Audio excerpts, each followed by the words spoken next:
Okay, it's December, and everybody's getting ready for the holiday season. And we have a lot of people who want to celebrate, and we have Kwanzaa, and we have Christmas, and we got a couple other things going on too. But I wanted to share with you the Buddhists have a December holiday as well. And our December holiday is called Bodhi Day. It falls on December 8th each year. And as I thought back to all the Decembers that I went through at IBMC, I had to smile because Reverend Karuna always had a Christmas tree. She loved the Christmas tree. There were lights on it. There were bulbs on it. There were presents underneath the tree. And I often thought that this is her Bodhi tree for December. And in some countries, they actually decorate Bodhi trees to celebrate the Bodhi Day. Now, Bodhi Day is not celebrated by every Buddhist.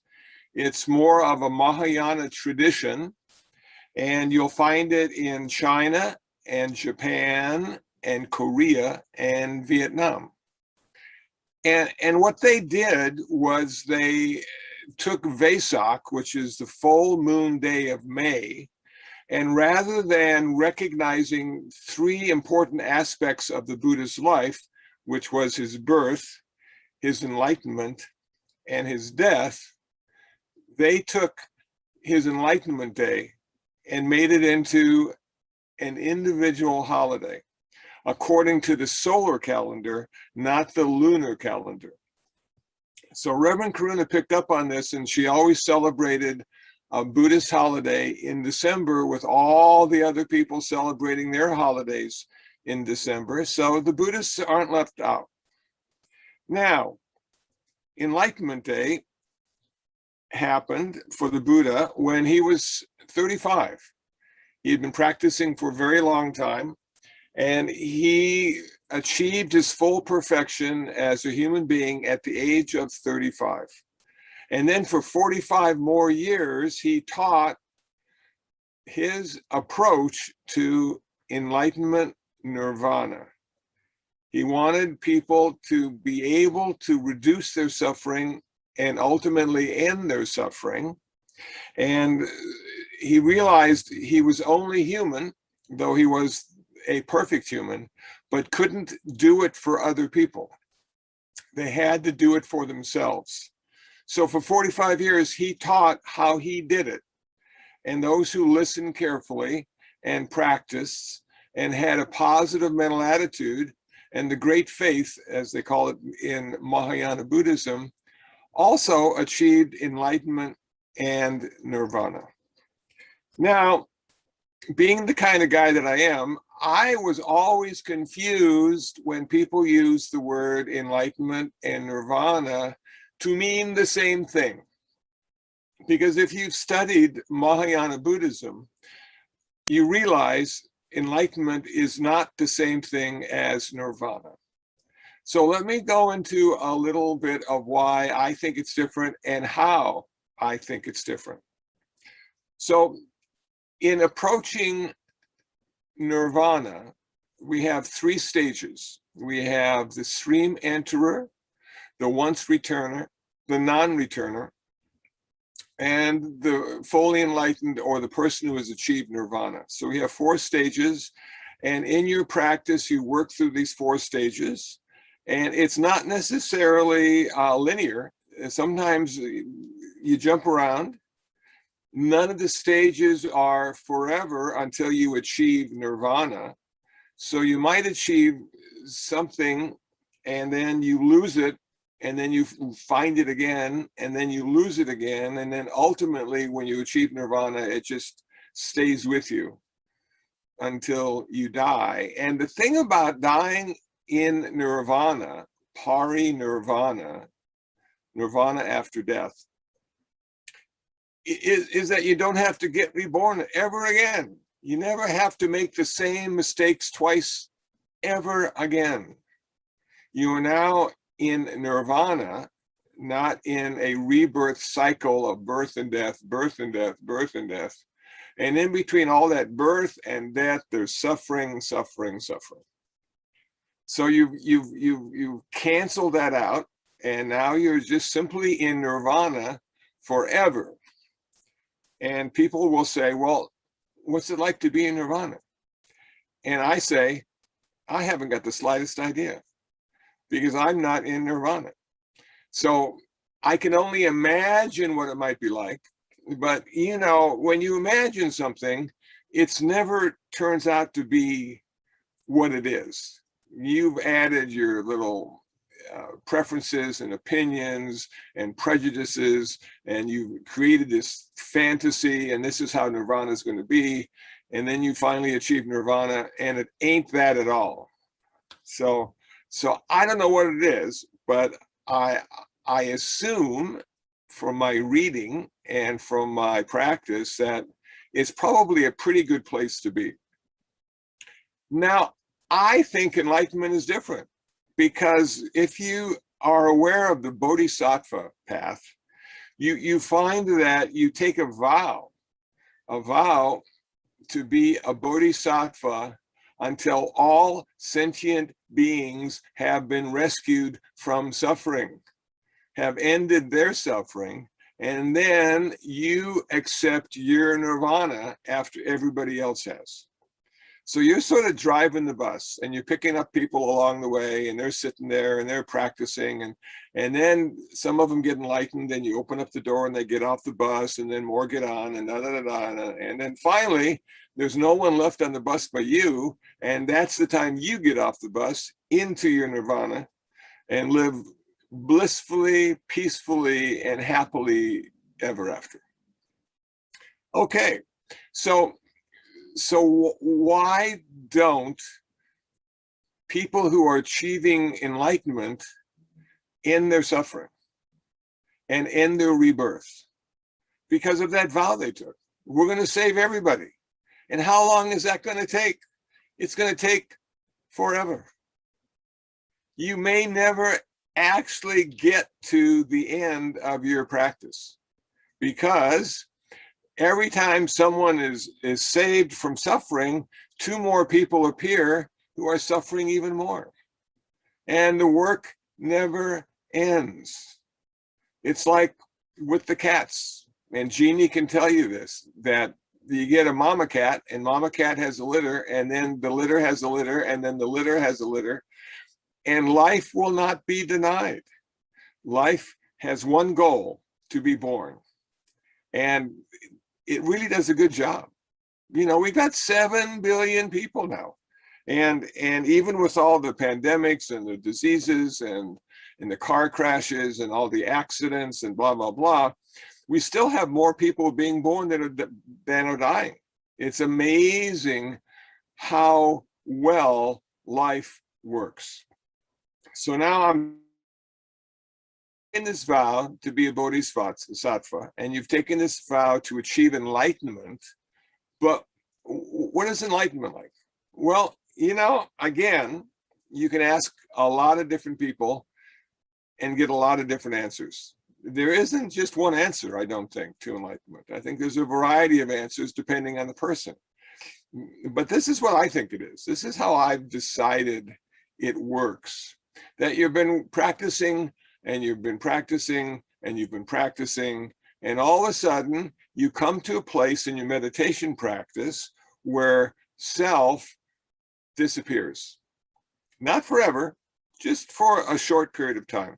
That you have transcended personality, ego, the sense of self, and you have reconnected with the universe around you in a very intimate and special way. And what that allows you to see with great clarity is that we are all interconnected and interdependent. Yes, interconnected and interdependent. None of us live separately or alone or independently.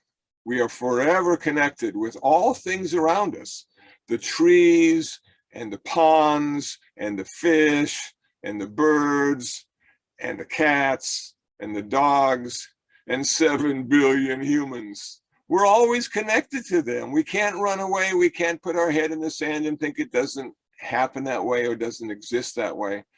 We are always interconnected and interdependent. Now, what that does, what that experience does, I think, is it allows you to see the true reality of the world. That if someone or something, creature, plant, animal, is suffering, there is a part of you that is suffering as well. On the opposite side of the coin, if there is a plant or an animal or a human who's having a good day, who feels happiness, who feels joy, who feels connected to the present moment, then there's a part of you that also feels that same joy and connection and happiness. If someone is successful in what they do, there is a part of you that is also successful. If someone is a failure in what they do, then there's a part of you that's a failure as well. But I think what sets the Bodhisattva apart from other human beings who are simply practicing and trying to achieve their own little happiness and joy in the present moment is that the big picture becomes evident and we're not stuck. There's always something to do, something to say, some way to help reduce the suffering of those around us. And that's what the whole Buddhist path is about, I think. It really, in the Mahayana tradition, starts with compassion and ends up with wisdom. And I think in the Theravada tradition, it starts with wisdom and ends up with compassion. And sometimes it takes a long time to get to that next level. You know, the thing about compassion is it can be a double-edged sword, that you feel so strongly about the people that are suffering and the situation you find the creatures in, is that you're willing to give away most of your stuff to reduce their suffering, which increases your suffering. Now, the wisdom aspect of the compassion is that we don't give all our stuff away. We have a budget, a compassion budget. And we might say, each week, I have $10 that I can give away that won't affect me in a negative way. And off you go each week with that $10 in your pocket. And somebody says, hey man, you got $1? And you go, sure, here's $1. Now you got $9 left. And you continue through your week. And more often than not, you've given up. You've given away. You have forfeited that $10. And people are feeling a little better because of that. And then the next week comes around and you've got a new $10 to give away. So that's sort of linking wisdom and compassion together. You don't want to give everything away, but you want to give something away. And that's the part of generosity that's so important on the Buddhist path. Kindness and generosity. Now, a lot of people are having trouble with money because of the pandemic and the job loss and a variety of reasons. I understand that inflation now has come back and things are costing more than they used to. And every time I go to the store, I sense that's probably the case. And so what we need to do is we need to be very careful in our own life, because if our life wavers too much and goes into the negative, we'll be of no help to anybody else, because we'll be stuck in the survival mode of how am I going to get through the day, the week, the month? Am I going to have enough? Do I need a second job? What's the deal? Blah, blah, blah. We don't want to go there, because that really limits our practice of kindness and generosity. So we need to be skillful. We need to be wise in the decisions we make to give stuff away. But say you're in a situation where you don't have anything to give away. You've got no stuff to give away because you're at a minimum of what you need to exist. You have no extra food to give away, and you have no money to give away. And so what can you give? How can you practice generosity when you've got nothing? Well, the one thing you do have, most likely, a little bit of, is extra time. And if you have some extra time, you can share that with people. You can make them feel better because you're willing to sit down and listen to their trials and tribulations, maybe not offer any answers. There aren't many answers we're going to have because people's lives are very complicated, just like our life. But the simple fact that you're willing to listen, to empathize, maybe even sympathize with what's going on, and have that understanding tone in your voice, that could perhaps be worth much more than the $10 you budgeted to give away every week. That could be a wonderful gift that people could enjoy and find healing and help in. And you don't have to be a PhD. You don't have to be a therapist. You simply have to be a human being willing to spend a few minutes to listen to someone's story. That's it. And then you leave and you might find another story or another person, and you might find this and you might find that.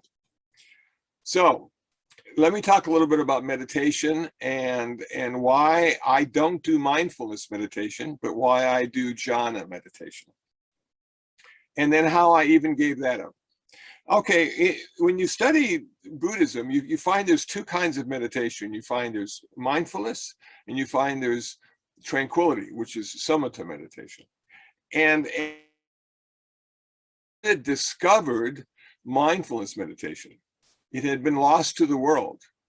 And every Buddha that has achieved nirvana has rediscovered and practiced mindfulness meditation. But the prevalent meditation technique in India at the time of the Buddha was Samata meditation. It was tranquility meditation. It was going deep into jhanic, I don't want to say trance, but deep into highly focused states of mind. So there's something called the 4 jhanas, and the first jhana has 5 characteristics: applied thought, sustained thought, happiness, bliss, and equanimity. And what we find in that is we find applied thought, taking your mind and attaching it to the object of meditation, which could be simply the sensation of breath at the tip of your nose, and holding it there. Applied thought and sustained thought, not letting it go, tethering your attention to the tip of your nose and feeling the sensation of breath. Then there's happiness, bliss, and equanimity are 3 of the characteristics that arise because of applied thought and sustained thought. When we go into the second jhana, we get rid of applied thought and sustained thought. Now we have happiness, bliss, and equanimity.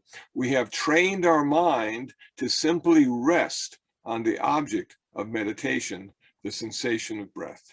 So we have a stronger sense of happiness, a stronger sense of physical bliss, and the beginning of balance, equanimity of the middle path. Okay, if we want to go even deeper in our concentration exercise, what we need to do is get rid of something, because Buddhism is not the path of accumulation. Buddhism is a path of renunciation. We give up stuff that prevents us from realizing that we are already there. So we don't have to go anyplace. We don't have to go to the ashram in India or the mountains of Tibet or to Pacoima. We simply need to be in the present moment and the experience of our life. Okay, so what do you give up next? You give up physical pleasure. You give up your attachment to physical pleasure.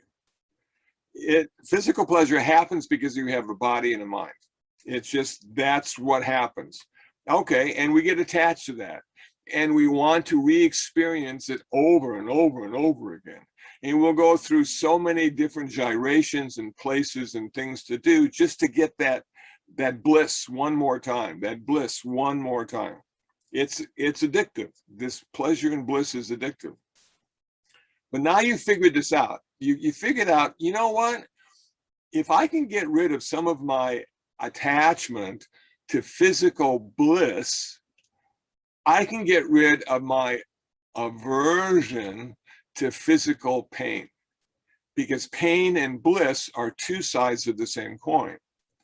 So if you've tried to give up your aversion to pain, it's very difficult, because pain is just like bliss. It just sort of happens, and there it is, and you're stuck in it.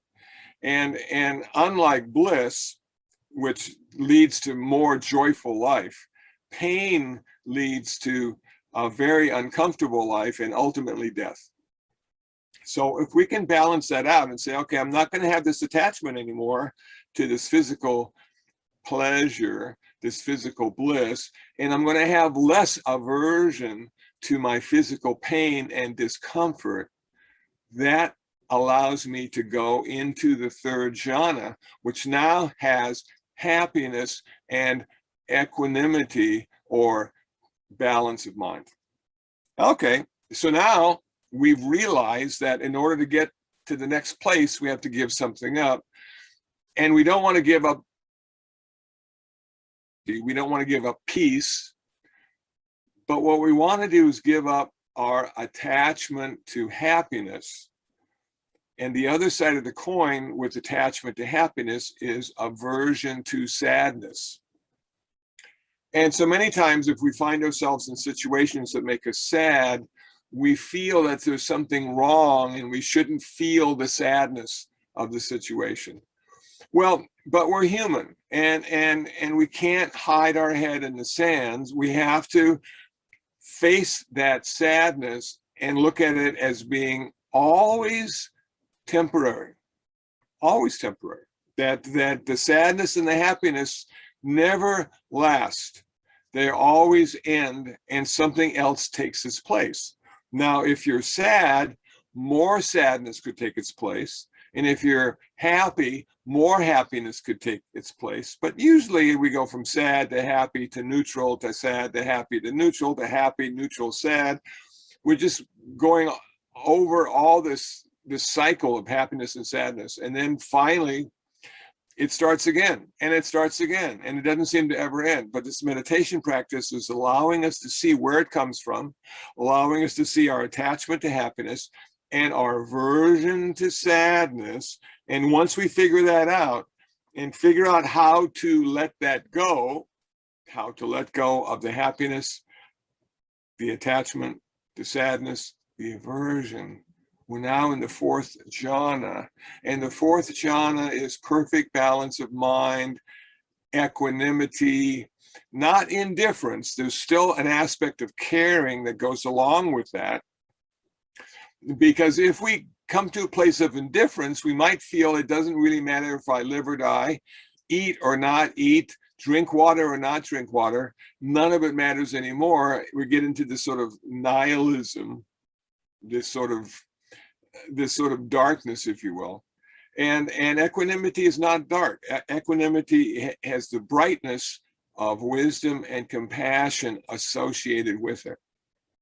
Okay, so here we are now. We're at the fourth jhana, and we have no past, and we have no future, and we have no pleasure, and we have no pain, and we have no happiness, and we have no sadness. And there we are, peaceful, balanced, in the present moment. And that is the mind state that the Bodhisattva uses when they go into a variety of situations to be of service to others. They are not affected in the same way that the people who are suffering are affected. They're not affected in the same way as the animals and creatures who are trying to help and reduce their suffering. They're not affected not because they're indifferent, but because they have equanimity, which came out of their meditation practice.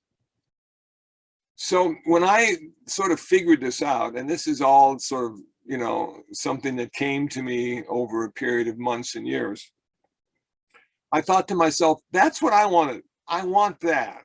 I don't want so much mindfulness that I'm critical of every situation I find myself in.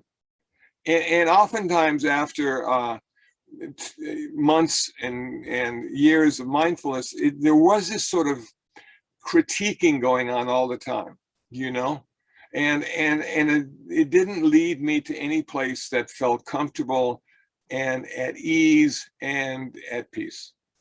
And then I found this Samata meditation and the 4 jhanas, and going into deep states of one-pointedness, which allowed me to free myself from a multitude of opinions and preferences and prejudices, and simply rest in the present moment without having to evaluate it, but seeing suffering and seeing the end of suffering and seeing how those two are connected and how I could be useful in connecting those two for people and creatures and all sorts of things, trees and flowers too. So there you go. That's like Bodhi Day, is we're celebrating this enlightenment of the Buddha. Not so much his nirvana, but pretty much his enlightenment and his 45 years of teaching as a Buddha, which is the ultimate goal of every Bodhisattva, is to become a Buddha. Now, when I first read that, I thought, how's every Bodhisattva going to be a Buddha? Because there's only one Buddha at a time on earth. And we already know who the next Buddha is going to be.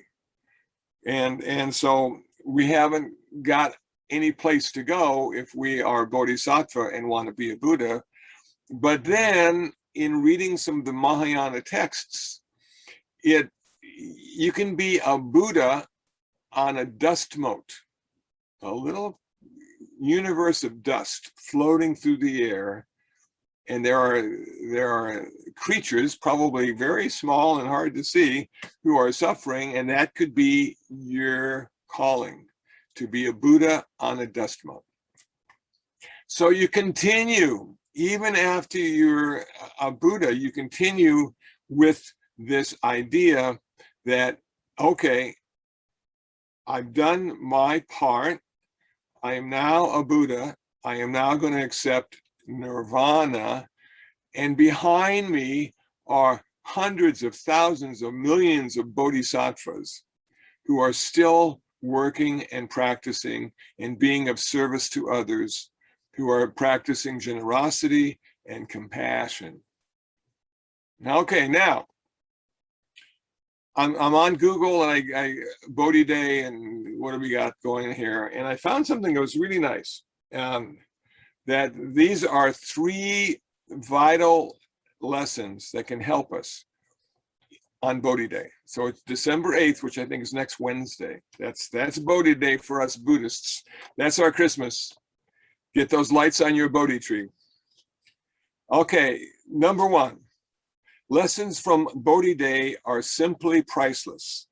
It teaches us how to find meaning in our life and to live out the best part of ourselves.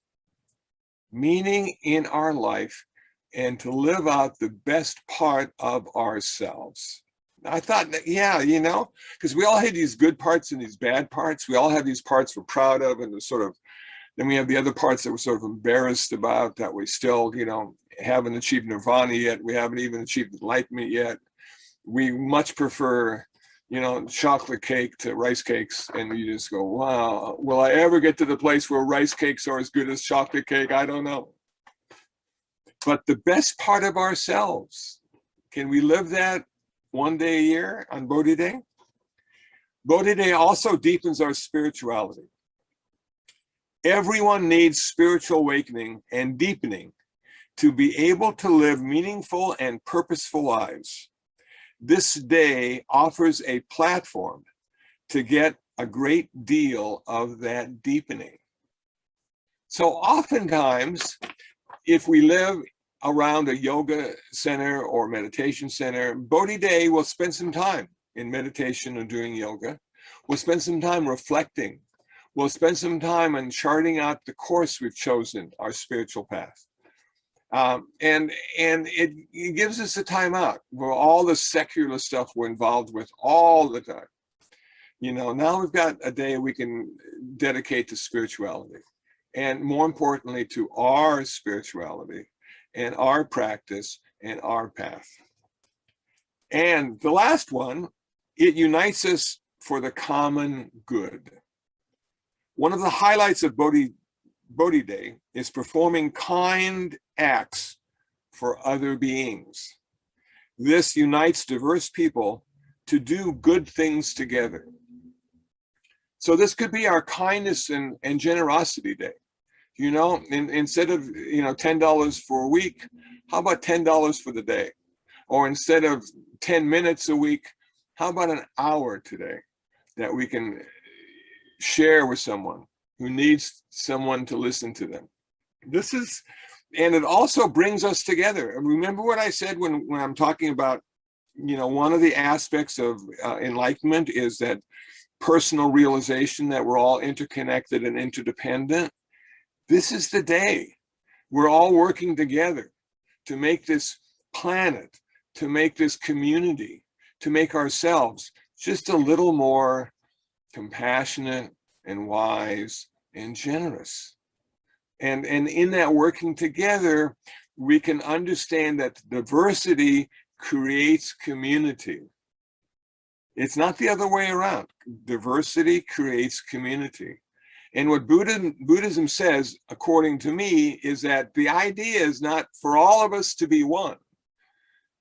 The idea is for all of us to be ourselves, but to be connected to everyone. To be connected to everyone.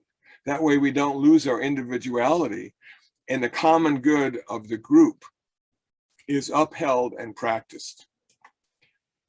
Bodhi Day, December 8th, 2021.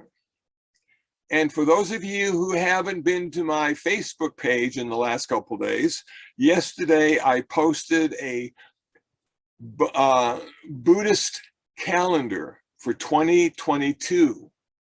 I know it's almost here, a couple more weeks, 2022. So it's a free Buddhist calendar for the wall in PDF.